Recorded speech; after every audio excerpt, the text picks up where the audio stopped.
Hey, it's John Lee Dumas of EO Fire, and it's the Entrepreneurial You, the show for dedicated and passionate Caribbean entrepreneurs seeking daily inspiration, brought to you by author, speaker, and award-winning entrepreneur Heneka Watkis-Porter. You must be prepared to ignite.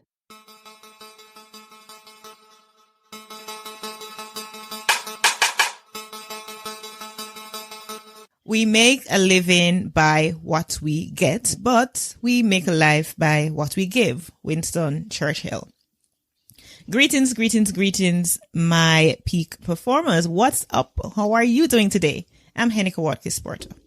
Can you believe that this is in fact the 116th episode of the Entrepreneurial podcast? Yeah, and so I'm celebrating today because I have Paul Carrick Brunson. Paul is a mentor. He's an entrepreneur, television host, and his goal really is to help you live your best life. He's the world's most influential matchmaker, founded and exited 3 businesses, hosts 2 television shows, spent nearly a decade working directly for a billionaire, and shares his experiences by mentoring through Knowledge Share. I'm really super excited to talk with Paul about how to accelerate your entrepreneurial success with mentorship. Welcome, Paul. Long overdue interview. Long overdue. I am honored. I'm appreciative. I'm excited, and I'm ready. Absolutely. All right. So before we dive into mentorship and all of those lovely things, right? My question to you is, why in the world do you love Jamaica so much? It's funny. As I'm talking to you, I'm staring at a plaque on my wall that says, "I love you from here to Jamaica." I appreciate the question. So my mother is from St. Anne. She's from a very small town called Keith, kind of bush in the bush. So my grandfather, who was my idol, is from Kingston, Hillside Avenue. My grandparents obviously are from Jamaica. So I have the heritage. I'm a second generation Jamaican, but more than that, and of course I'll be biased by saying this, but I truly believe there's been no country in the world on a per capita basis that's had a bigger impact on the globe than Jamaica. When you look at music, Jamaica has really dominated music. If you look at food in particular, Jamaica, the number of chefs coming out, the culinary arts coming out of Jamaica, dominating. If you look at beauty, dominating. You look at sports, in particular with sprinting, dominating. You look at the beginning of social entrepreneurship with Marcus Garvey, originating it. You go across the board and you say, oh my God, here's a nation that has, less than 3 million people that reside in it, but yet, so literally smaller than some cities, but yet everyone in the world knows Jamaica. And more importantly, the brand of Jamaica is unparalleled. If I travel all over the world, and the moment I say Jamaica, a smile pops on the face of whoever I'm talking to. And that doesn't happen when I say I'm American or something else. So Jamaica is a very special place. And that's the reason why I love it so much. Absolutely. And the last time I checked, we are like 0.004% of the world's population, and yet with such great impact. Now, Paul, as a second generation Jamaican, give us a little, the abridged version of Journey to You. So from, early days to now and who you are now, just a shortened version of that. Sure. So I was born in Jamaica, Queens. Interesting. You're destined to be Jamaican through and through, right? Yeah. So I was born there, kind of grew up in New York, then moved everywhere. My father was in the military, and then he became an entrepreneur himself. So I get it from him. Ended up going to school graduate school, that is, in Washington, D.C. at Georgetown, went to business school there. And so I ended up residing in the Washington, D.C. area and did finance for the early part of my career. I was an investment banker. I managed money for a very wealthy family. In that intro, you said I worked for a billionaire. When I began working for the family, his name is Enver Yücel. But when I began working for him and his family, he wasn't yet a billionaire, but he then became a billionaire. And so I did that for a number of years. And then I left it all. It was the best job in the world. It was a dream job, but I left it all to pursue this crazy idea of becoming the real life Hitch. and that led me down a whole nother path of working with Oprah and television, and really being able to do things that I never dreamed possible. Absolutely. No, we're not going to dwell on that, but I just want to hear a little bit about your experience working with Oprah. What's that been like? I think Oprah is one of the most authentically presented people I've ever seen, in terms of television or media. You go to someone's Instagram account and you look at the pictures, you could very quickly tell that's not the life they live. They're presenting a representative of themselves. But with Oprah, who you see on television is really who she is. The only difference is that when you work with Oprah, you don't call her Oprah, you call her Mrs. or Miss Winfrey. So that's how you could tell if someone's working for her, right? But other than that, she is this very, caring, astute person. And I would say that the number one lesson I learned from Miss Winfrey is in her ability to make you feel like you are the only one who matters. When she talks to you, I remember there was a dinner that we were at. There must have been 40 or 50 people at this dinner. And after, we got up from the tables, she does like to drink, right? So we're all drinking wine, drinking tequila shots and that kind of thing. I had a conversation with her. My grandfather, actually from Jamaica, had just passed, and she ordered a round of shots for us. And we're sitting there, and I'm sitting there, at this restaurant in New York, having shots with Oprah. I felt like it was just the two of us, It could have been 50 plus people there, right? But I felt it was just the two of us. She has an uncanny ability to make you feel like you are the only one there and the only one who matters. And I think that's something that we should all take from her. She's she's a very special person. Well, that is indeed a skill. Now, we're going to be talking mentorship.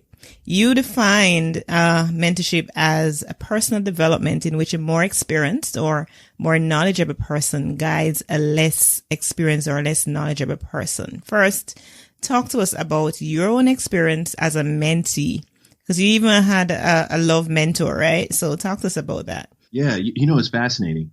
I literally, right before this podcast, I literally 15 minutes ago was talking to a mentee of mine who is in Jamaica. She's Jamaican. And she was asking specifically about mentorship. We were talking about, mentorship in all aspects of life. And what I was explaining is that, there's lots of kind of strategies to become a mentor or become a mentee. But it always begins with someone who's willing and open-minded enough to take criticism. And unfortunately, we live in a world where a lot of people just don't want to do that.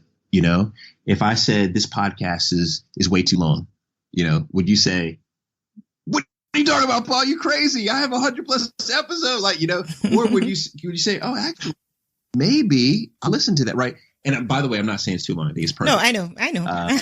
I know. But even so, I listen. Like I just posted, remember your chain of thought. I just posted something on Facebook recently, and I said, when I was much younger, I listened so that I could be in a position to defend myself Now, when I listen, when I hear, I listen so that I can have empathy and just be in that person's shoe, so I'm good. See, but that's it. And I think that's really where mentorship begins. You have to first be mentee material. And that's really where it begins. And you're right. You have to be willing to be empathetic. And that takes listening. So in terms of mentors and, enter into that relationship, how do we become that mentee material, and do we even have to know our mentor, Where mentorship begins, and this sounds so cliche and to a lot of people corny, and it's interesting because when I talk about this in Jamaica in particular, a lot of people are like, Paul, get off that stuff. But it really becomes a matter of having a very high level of self-esteem and having a high level of self-love, because that's what allows you to be able to intake, right? Because you know that you're enough. So you're already enough. So therefore, anything you get on top of that is a bonus. So that's where it begins. Then after that, I think it's very, very important to identify what is your North Star in life. This is something that a lot of folks don't know. When I came down for I was recently in Jamaica at the JMMB conference. Yes. And I talked. Yeah. It was phenomenal. It was. You rocked too. Oh, thank you. I had such a good time. And I mentioned I talked a lot about having a North Star, and it's easy to kind of think, okay, what's my North Star for my career, right? What's my North Star for my business? I mean, and by the way, that's difficult for a lot of people, but I say that's easier than thinking, well, what's the North Star for my romantic life? What's my North Star for my religious life? What's my North Star for my physical, right? For my mental health? What's my North Star? And all I'm saying is that what is it? Who is it that you want to actually become, right? Do you want, what does that look like? What does that sound like? Who is it? And the reason why it's so important to nail your North Star is because unless you have a specific destination that you're going after, you will deviate left and right, and you'll be pulled left and right, and you will be directionless, right? And you'll have a whole lot less satisfaction in life. But when you can develop your North Star and say, okay, this is the type of business person I want to be. This is the type of husband I want to be. This is the type of father I want to be. And you've broken it down, a father that does A, B, and C. Well, then you could go look for people who actually resemble that person that you want to be, right? And that's the person who walks the talk through their action. That's the person who you want to begin to then develop a relationship with to become your mentor. And I mean, we could talk about strategies definitely if you want to, but of course we're going to get there. All right. So you've essentially talked about the fact that we need to believe in. The first step is believing that I am enough. And as simple as that sounds, Paul, I believe that is a major challenge for many people, because suffering, so many people I encounter daily, they're suffering a lot of self-issues, self-hate. They're not even recognizing that they're in this vicious cycle that, of course, they inherited from their parents and their parents from, their parents as well. So how do you first then get to that point of believing that you are enough? What do you need to do? What is a practical thing that somebody listening right now, an entrepreneur, can say, to get to that point? Because entrepreneurs struggle with all these challenges as well. When I talk about this, a lot of people say, don't talk about this, or they kind of turn off their brain. It's because it's exactly what you said. This is hard stuff. And I think that the most basic way to look at it and to manage it is to think about Maslow's hierarchy of needs. I think he broke it out very plainly, where the very beginning it talks, it's about all of these base needs. Do you have enough to eat? Do you have enough to drink? Are you sheltered? You can't begin to think about having a high level of self-esteem or self-love unless you have those basics, right? So that's really where it begins. That's the first level. Then it moves into what he called the safety needs, right? Do you feel safe and secure? Now, this is very important because we're in a day and age where there's more abusive relationships happening today than there were 100 years ago. So do you actually feel safe and secure in your home and in yourself? Because if you don't feel safe, if you don't feel secure, you can't get to that highest level, right? So that's the second part is the safety. Then it moves into, well, do you feel people actually love you? Not necessarily romantic relationships, but do you feel loved by friends and maybe even coworkers, socially? Do you have romantic love? Quite possibly. But this is very important because we're social animals. And if you can't have that, then you can't graduate to the next level, which is the actual esteem. And that is, do you feel this level of accomplishment? Do you feel a level of prestige? This is very important to be able to feel like what you are doing, what you're contributing to the world means something. If you feel like you're here and it's meaningless and you're just kind of punching into the clock every day at work, well, then you're not going to be able to get to that kind of that highest level of self-esteem. And then once you've reached that is where you can then move to the highest level, which you call self-actualization. But that's really where you could begin to truly give love. And that's where you can really begin to move to that next level of mentorship that we talked about. But you have to be able to walk through that hierarchy. And so I would suggest anybody listening to this who feels like you don't have, a level of self-esteem is first you want to look at, do I have these base level needs? Safety, food, warmth, etc. Do I feel like I'm in a relationship? A loving relationship. It doesn't have to be romantic, but loving relationship. And then do I feel like what I am doing is contributing to a better place, to a better world? If the answers to all of those are yes, well, then you're ready.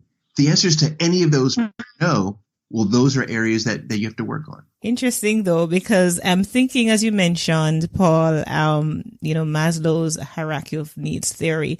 I'm also thinking about, in the same juncture, Maslow's theory of learning, the 4 stages of learning, where you go through unconscious incompetence, then conscious incompetence, then you get to the third stage of conscious competence, and then finally unconscious competence. And perhaps persons who need to be mentored don't know that these things are happening to them. So that's another cycle that we could get into, but we're going to stop it right here in terms of this aspect of the discussion, right? Because it could take us the entire conversation. Now, we talked about being enough. You also talked about nailing your North Star. Know that somebody, for example, listening now, in their mind, they're going over, maybe for entrepreneurship, Richard Brunson, for example, is somebody that I want to be mentored by. Now, how do you now get to Richard Brunson, for example, and do you have to physically get to Richard Brunson? So some of the things I want you to take us through right now are the strategies to nail or, to have our North Star mentor us. Gotcha. Okay. And this is good. This is the tactical stuff. Yeah. So the first part is when you're identifying a mentor, I think it's very important that you make sure that it's not just someone who's accomplished the things that you want to accomplish, but it's someone who shares your values. It's very, very important. And I think it's very overlooked. So I'll take, for example, you take someone like Jeffrey Bezos. Mm-hmm. He is the CEO of Amazon. He's someone who is, depending on what the stock price is of Amazon, he's the wealthiest human being, the wealthiest person on the planet. He's someone who so many people admire to be. Now, I'm an entrepreneur, but he's no mentor of mine because we don't share the same values. And the reason why I think it's very important that you identify someone who shares the same values is because your values are your rule book to life. That's like your code, right? And if we share the same values, that means that we would do the same. Like we would choose not to do certain things or do certain things based on that code. But if someone doesn't share your values, they're going to do all kinds of things to achieve their heights of life that you would never even think of doing, right? Because it's not within your moral code. So making sure that potential mentor shares your values Very overlooked, but very, very important. So that's really the next step, right? Then after you've confirmed all that, and by the way, you'll never be able to have 100% confirmation. Does this particular person, share every bit of value? You want to have 100% confirmation if you're using social media or books or going to presentations of theirs to kind of ascertain who they are. But you'll be able to glean enough to know, okay, for example, one of my values is I'm a Christian. Right. One of my values is family. Yay.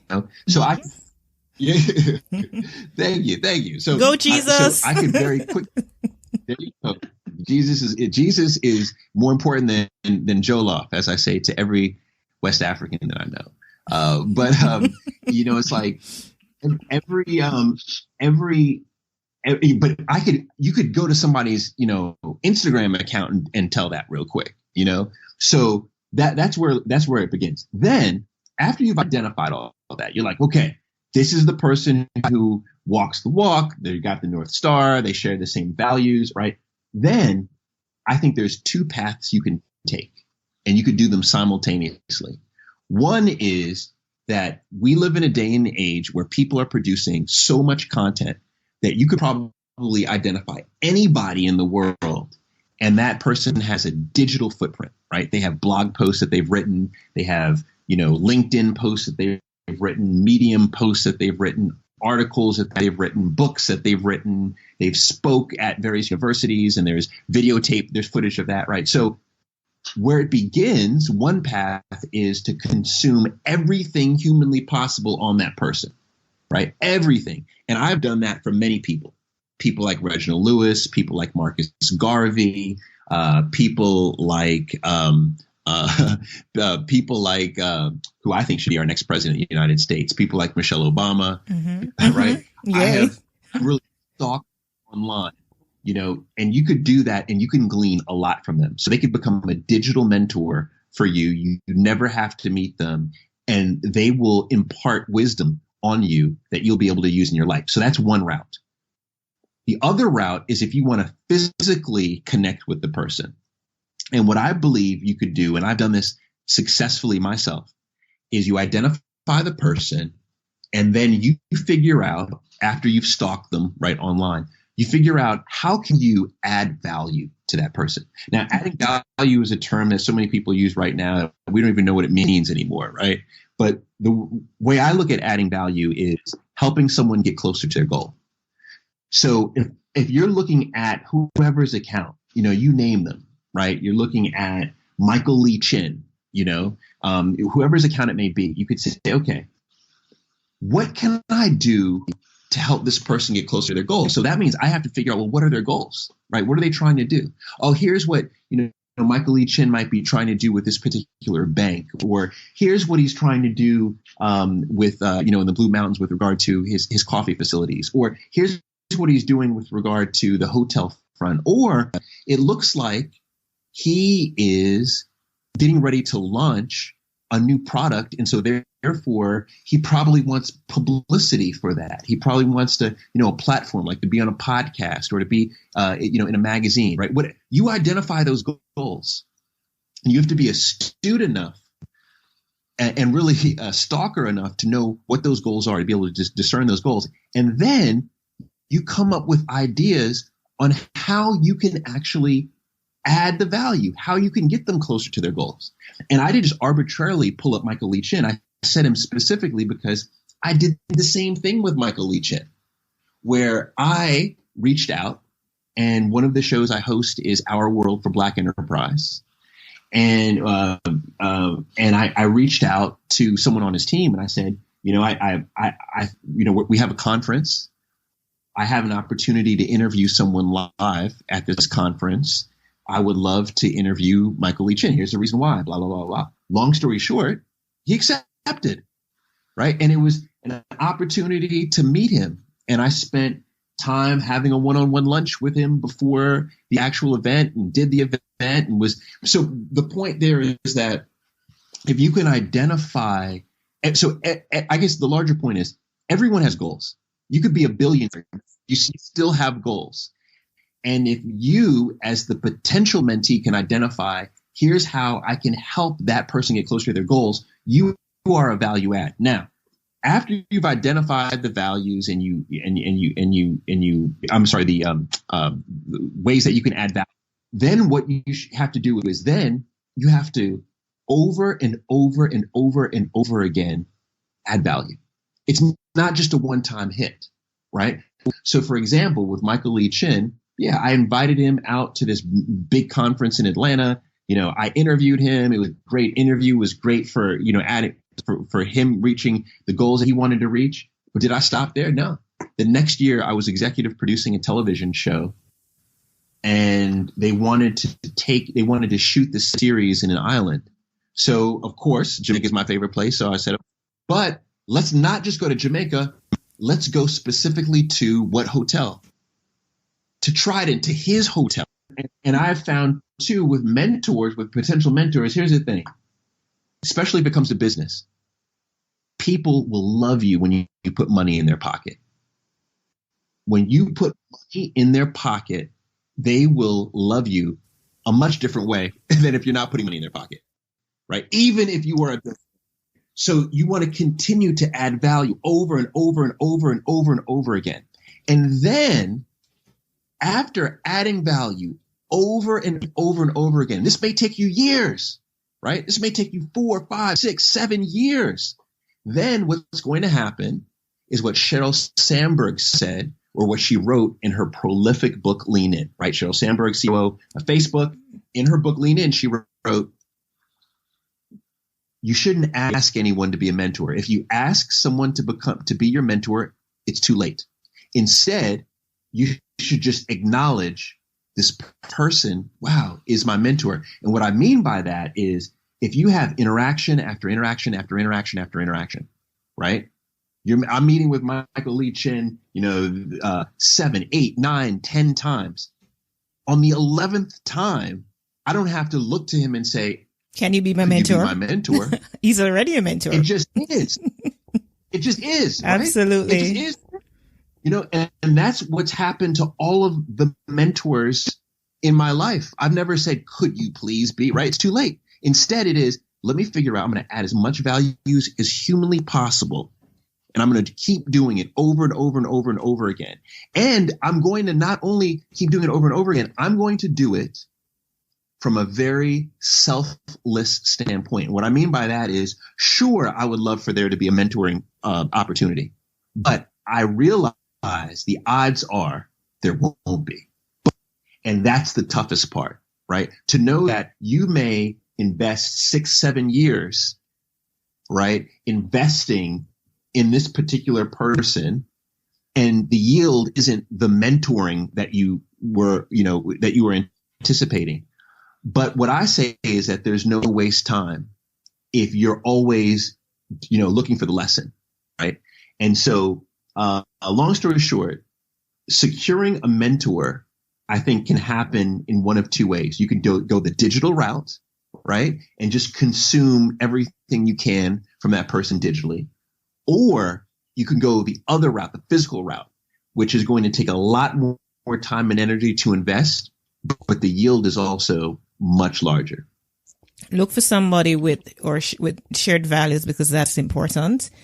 Consume their content, and you can do that, as you're alluding and said, that, digital content is just so much out there. There is no shortage of that. So you consume the content and keep adding value over and over again until you automatically, you don't have to even ask. You become that person's mentee, and it takes a while. And so sometimes we want things to happen immediately. We want to see the results, immediately, but it doesn't happen like that. And entrepreneurs know that overnight success is usually 10 years in the making. And so it's very important that we be very patient in the process. At this time, Paul, I'm going to ask you, time has been spent. Can you imagine? We're going to ask you to share your final thoughts with us regarding mentorship to the entrepreneurs that are listening right now and contemplating, their next move. Let's talk about, your final thoughts, as well as share your contact details with our community. I can't even believe that our time went by this quick. Can I tell you? In short, then I'd say, I think a lot of us look at mentorship as we're looking up, right? It's like, how can I find someone who's kind of been there, done that, much more experienced than me? But mentorship doesn't always have to take that form, right?